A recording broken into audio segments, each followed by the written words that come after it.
Okay guys, welcome back to our little video series here. We're just continuing on with this model. We've done so much so far. We've solidified our model into solids. We've split the different pieces into solid bodies. The solid bodies folder is open here, and we can start to review the three solid bodies that we've created, and we can turn them on and off up here in the top. And that's really important because what we're going to start to do in this video here is we're going to start to edit these pieces one by one individually. Okay. Now, there's only a couple of tricks to show off as far as how to do that, and I'm going to explain that now. So the very first thing that I have to do is having to do with this top surface here. There's a little bit of a bulge in the top surface that I need to create that I haven't created so far, and I have previously made that happen, and I'm, instead of walking you through it step by step, I'm going to just show you using my timeline over here because it's all stuff that you've done before, so there's really no reason for me to repeat myself. I'm just going to show you how I did that now. So the very first move that I'm going to make is a cut extrude, and I'm going to cut this hole out of the top model, and it's a very specific cut extrude. If I edit it, I'm going to show you this.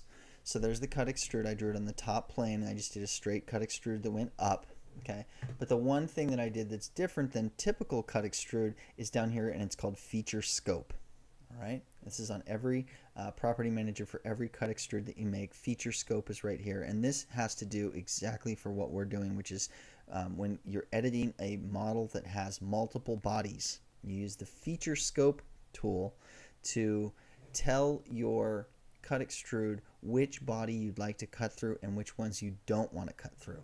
So normally when you turn this on, the auto select button is turned on, and in this situation we don't want auto select. We want to have a choice, and we want to tell the computer which bodies to cut through and which ones not to. So with that unchecked, you get a little options box up here, and it says solid bodies to effect, and then you just select the one you'd like to cut through, and then you approve that, and we'll cut through just that solid body, and the other two bodies are unaffected. Okay, so that's a key part of this procedure, so definitely make sure that you have that memorized.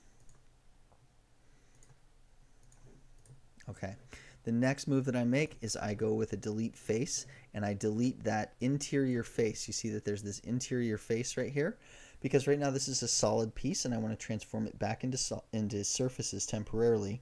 And so, as I've mentioned a couple of times, the way to do that is with the delete face command. So I'll delete those two faces, and now you can actually see right inside the model, and I've transformed it back into surfaces. Okay.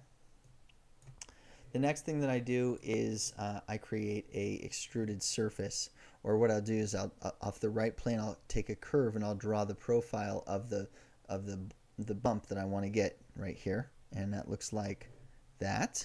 Okay.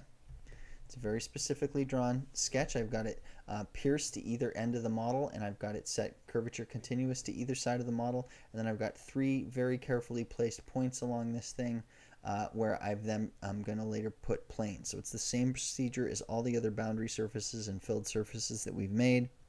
We're planning ahead with the number of points that we have, and we'll go from there. So next thing I do is I extrude a surface off of that guide curve because I want to be able to set curvature continuity to the 3D reference geometry there.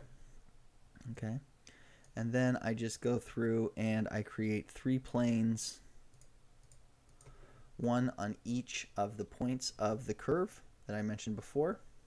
Okay, and then let's see, what else do I got here? I've got one more down there. Okay. And then the next move that I make is a surface fill, and I'm going to unfold that surface fill and show you what that's made up of. It's made up of three guide curves that are placed on each of these three planes, and they are set curvature continuous to this reference geometry here. So just take a look at my design tree right there. And then I'll do this surface fill, and I'll edit the surface fill to show you the parameters that I set up.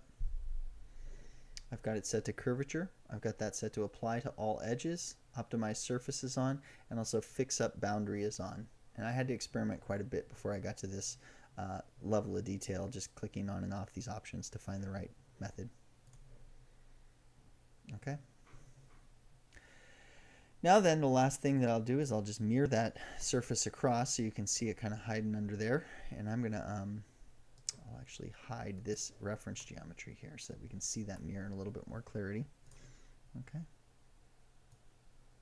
And then the very last move that I'm going to make is to patch this hole that's on the bottom, because that was a cut extrude and there's a hole on the bottom. So I do one last surface fill on the bottom to patch that area up down there, and I'll edit that surface fill for you and show you that again it's set to curvature, apply to all edges, optimize surface, fix up boundary, and I'll just patch that hole on the bottom for us right there. Okay. So the last move to make is going to be to just use knit surface one last time, select all of our surface bodies, go create solid, and approve that, and double check with a section tool. There's the blue that we're looking for. Good news. And there you go. We're going to hide that, and then we have a nice little bump in here, and now we can start to cut the hole out for the wheel and cut the hole out for everything else that we have got to do. Okay? All right. Anyway, thanks for watching.